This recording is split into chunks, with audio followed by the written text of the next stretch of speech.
जय हिंद, वंदे मातरम। दोस्तों, स्वागत करता हूं आप सभी का आपके अपने परिवार दीक्षित एजुकेशन अड्डा पर। दोस्तों, एक बहुत बड़ी खबर सामने निकल कर आई है।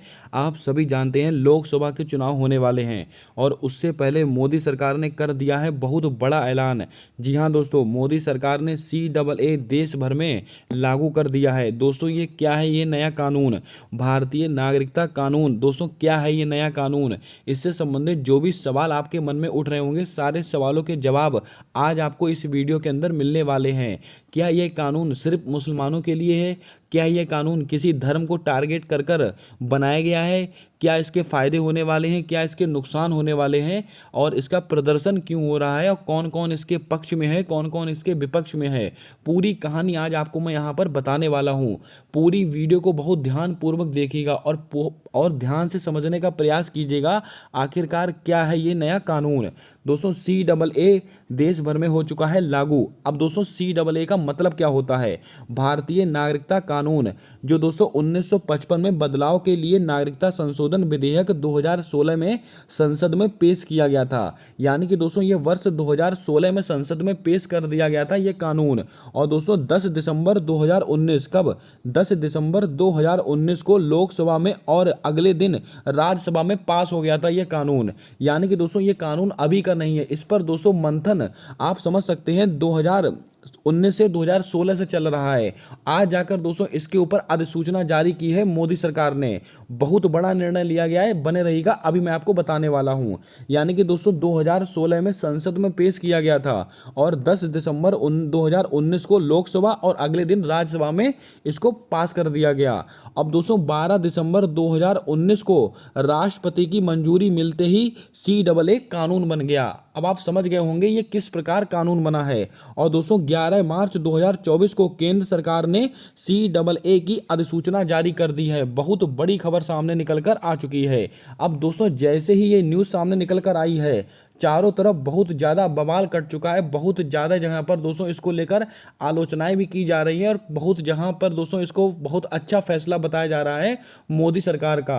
कई सारे लोगों का कहना ऐसा है कि पहले इस कानून के बारे में जनता को बता देते और इसका सही अर्थ लोगों को समझा देते, जिससे कि लोगों के अंदर भ्रम पैदा ना होता और लोग इस कानून को अच्छे से समझ सकते। उसके बाद इसको लागू करना चाहिए था। अब बहुत लोग दोस्तों इसके पक्ष में हैं, बहुत लोग इसके विपक्ष में हैं। कौन इसके पक्ष में है, कौन इसके विपक्ष में है, आखिरकार ऐसा क्यों किया गया है, पूरी जानकारी देंगे। आइए दोस्तों चलते हैं कुछ महत्वपूर्ण फैक्ट की ओर जो आपको पता होने चाहिए।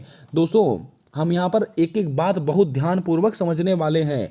नागरिकता संशोधन कानून यानी कि CAA, इसकी फुल फॉर्म होती है सिटीजनशिप अमेंडमेंट एक्ट।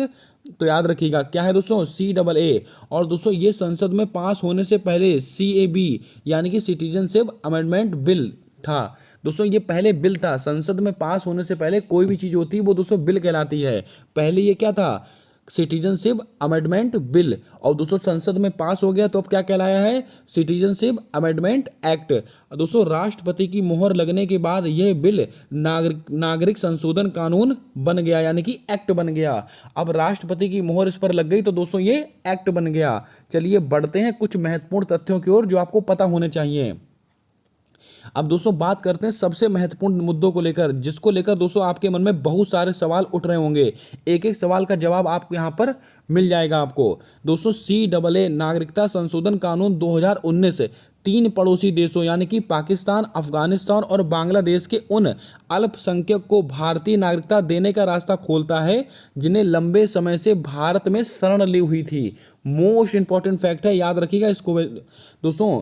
आप अफगानिस्तान, पाकिस्तान, बांग्लादेश के उन अल्पसंख्यकों को भारतीय नागरिकता देने का रास्ता खोला गया है इस कानून के द्वारा। इस कानून में किसी भी भारतीय, चाहे वह किसी भी मजहब का हो, सबसे महत्वपूर्ण दोस्तों बात यहीं पर है, आप समझिएगा बहुत ध्यानपूर्वक। दोस्तों अगर आप भारतीय हैं, चाहे आप किसी भी मजहब के हों, किसी भी मजहब के हों, की नागरिकता छीनने का कोई प्रावधान नहीं है। बहुत ध्यानपूर्वक समझिएगा। आप दोस्तों यहाँ पर शुरुआत से रह रहे हैं तो दोस्तों आपको कोई हटा नहीं सकता, आपकी कोई नागरिकता छीन नहीं सकता है, ऐसा साफ साफ गवर्नमेंट ने बोला है। आप चाहे किसी भी मजहब के हों दोस्तों, ये किसी धर्म को टारगेट कर कर इसको अप्लाई नहीं किया गया है, सरकार का साफ साफ कहना है। भारत के मुस्लिमों या किसी भी धर्म और समुदाय के लोगों की नागरिकता को इस कानून से कोई खतरा नहीं है। आप दोस्तों इस लाइन को अंडरलाइन करके रखिएगा। सरकार ने साफ साफ कहा है, भारत के मुस्लिमों या किसी भी धर्म के और कोई भी समुदाय के लोग हैं, उनको दोस्तों इस बिल है, ये कानून है, इससे कोई खतरा नहीं होने वाला है। साफ साफ सरकार ने ये बात बोली है। बढ़ते हैं कुछ और महत्वपूर्ण तथ्यों की ओर जो दोस्तों आपको पता होने चाहिए। अब दोस्तों कुछ महत्वपूर्ण चीजें, CAA में तीनों पड़ोसी मुल्कों यानी कि 6 समुदाय, दोस्तों यहां पर 6 समुदायों की बात की गई है। कौन कौन से?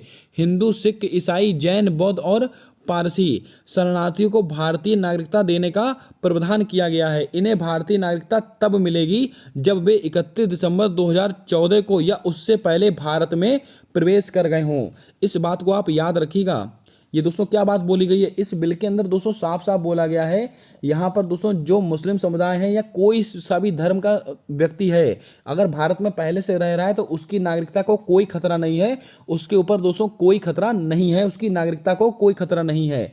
यहाँ पर दोस्तों साफ साफ बोल दिया गया है, CAA में तीनों पड़ोसी मुल्क के 6 समुदाय, कौन कौन से समुदाय हैं? आपका सिख हो गया, हिंदू हो गया, ईसाई हो गया, जैन हो गया, बौद्ध हो गया और पारसी हो गया।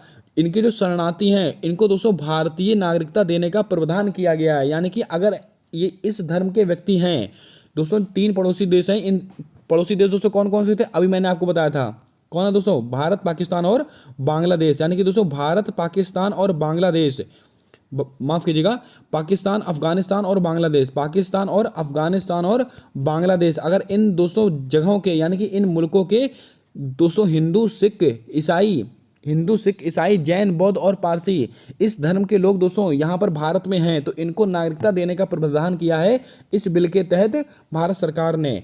और दोस्तों इनको नागरिकता कब दी जाएगी? इनको नागरिकता तब दी जाएगी जब ये 31 दिसंबर 2014 या उससे पहले भारत में रह रहे हों।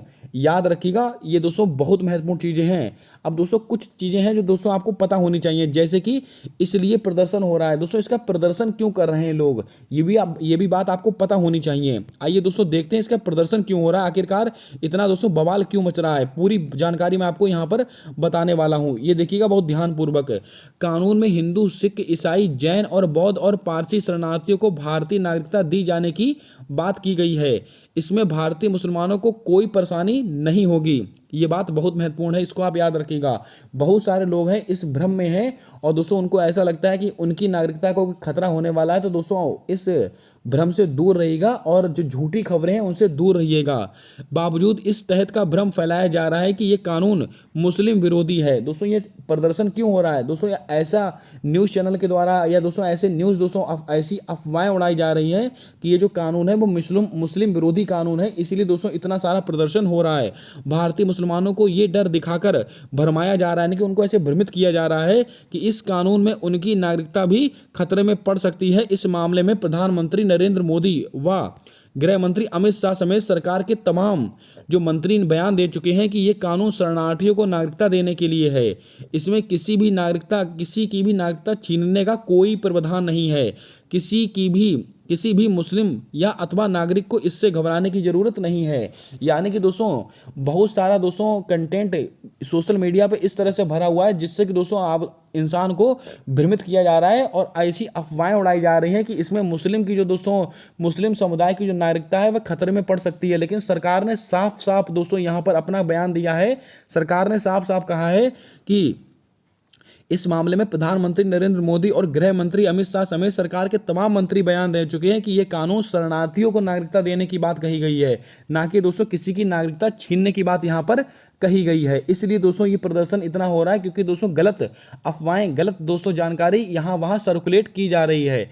इस बात को आप याद रखिएगा। अब दोस्तों कुछ महत्वपूर्ण चीजें और बताए गए हैं आपको। दोस्तों इसलिए नहीं जोड़ा गया है मुस्लिमों को। अब दोस्तों यहां पर मुस्लिम समुदाय को इसके अंदर क्यों नहीं जोड़ा गया, ये भी बात आपको पता होनी चाहिए। आइए देखते हैं ऐसा क्यों हुआ है। दोस्तों गृह मंत्री अमित शाह ने नागरिकता संशोधन कानून को लेकर संसद में बताया था कि अफगानिस्तान, पाकिस्तान, बांग्लादेश में मुस्लिम देश हैं, वहां धर्म के नाम पर बहुसंख्यक मुस्लिमों का उत्पीड़न नहीं होता है, जबकि इन देशों में हिंदू समेत अन्य समुदाय के लोगों को धर्म के आधार पर उत्पीड़न किया जाता है। दोस्तों अमित शाह का ऐसा कहना है कि बांग्लादेश हो गया, अफगानिस्तान हो गया, पाकिस्तान हो गया, इसमें दोस्तों अधिकतर मुस्लिम समुदाय के लोग रहते हैं और वहां पर मुस्लिमों का उत्पीड़न नहीं किया जाता है और वहाँ पर दोस्तों जो अन्य धर्म के लोग रहते हैं, जो हिंदू समेत अन्य समुदाय के लोग रहते हैं, उनका उत्पीड़न होता है। इसीलिए इन देशों के मुस्लिमों को नागरिकता कानून में शामिल नहीं किया गया है। हालांकि इसके बाद भी वह नागरिकता के लिए आवेदन कर सकते हैं। ये बात दोस्तों आप ध्यान में रखिएगा, जिस पर सरकार विचार कर फैसला करेगी, इसको भी आप ध्यान में रखिएगा। अब दोस्तों आपके मन में बहुत सारे सवाल उठ रहे होंगे, उन सारे सवालों का जवाब आपको यहां पर मिलने वाला है। अगर दोस्तों वीडियो पसंद आ रही है तो वीडियो को लाइक जरूर कर दें। चैनल पर अगर नए हो तो चैनल को सब्सक्राइब करके बेल वाला आइकन ध्यान से दबा लें, ताकि आने वाली जितनी भी वीडियोज़ हैं उनकी अपडेट आप तक आसानी से पहुँचते रहें। अब दोस्तों जितने सवाल आपके मन में उठ रहे हैं, सारे सवालों का जवाब आपको यहाँ पर मिलने वाला है। एक एक सवाल मैं आपको बताऊँगा, एक एक आंसर आपको यहाँ पर मैं बताने वाला हूँ। दोस्तों आपको बता दें, ये वो सवाल हैं जो लोगों के मन में उठ रहे हैं। सारे सवाल दोस्तों यहाँ पर मैं लिख के लेकर आया हूँ। क्या CAA में NRC निहित है? तो दोस्तों ऐसा नहीं है। जवाब क्या है? ऐसा नहीं है। CAA अलग कानून है और NCR अलग एक प्रक्रिया है।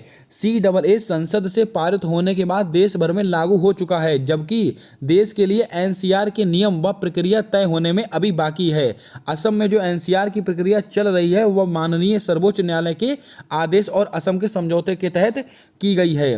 दोस्तों क्या भारतीय मुसलमानों को CAA और NCR को लेकर किसी भी प्रकार की परेशानी होने की जरूरत है? तो दोस्तों इसका जवाब है, किसी भी धर्म को मानने वाले भारतीय नागरिक को CAA या NCR से परेशान होने की कोई ज़रूरत नहीं है। अगला क्वेश्चन, क्या NCR सिर्फ मुस्लिमों के लिए होगा? तो दोस्तों इसका जवाब है बिल्कुल नहीं। इसका किसी भी धर्म से कोई लेना देना नहीं है। ये भारत के सभी नागरिकों के लिए होगा। ये नागरिकों का केवल एक रजिस्टर है, जिसमें देश भर के हर नागरिक को अपना नाम दर्ज कराना होगा। क्या NCR में धार्मिक आधार पर लोगों को बाहर रखा जाएगा? ऐसा दोस्तों लोगों के मन में आ रहा है सवाल। नहीं, इसका जवाब होगा नहीं। NCR किसी भी धर्म के बारे में बिल्कुल नहीं है। जब NCR लागू किया जाएगा, वह ना तो धर्म के आधार पर लागू किया जाएगा, ना ही उसे धर्म के आधार पर लागू किया जा सकता है। किसी को भी सिर्फ इस आधार पर बाहर नहीं किया जा सकता है कि वह किसी विशेष धर्म को मानने वाला है। अब दोस्तों क्या NCR के जरिए मुस्लिम से भारतीय होने का सबूत मांगा जाएगा? ऐसा भी दोस्तों एक बात लोगों के मन में उठ रही है। इसका भी जवाब आपको पता होना चाहिए। सबसे पहले आपके लिए यह जानना जरूरी है कि राष्ट्रीय स्तर पर NCR जैसी कोई औपचारिक पहल शुरू नहीं हुई है। सरकार ने ना तो कोई आधिकारिक घोषणा की है, इसको आप याद रखिएगा। ये कुछ महत्वपूर्ण फैक्ट थे जो आपको पता होने चाहिए थे। उम्मीद करता हूँ आपकी सारी टेंशन दूर हो गई होगी, सारा दोस्तों आपको क्लियर हो गया होगा, पूरी जानकारी आपको यहाँ से मिली होगी।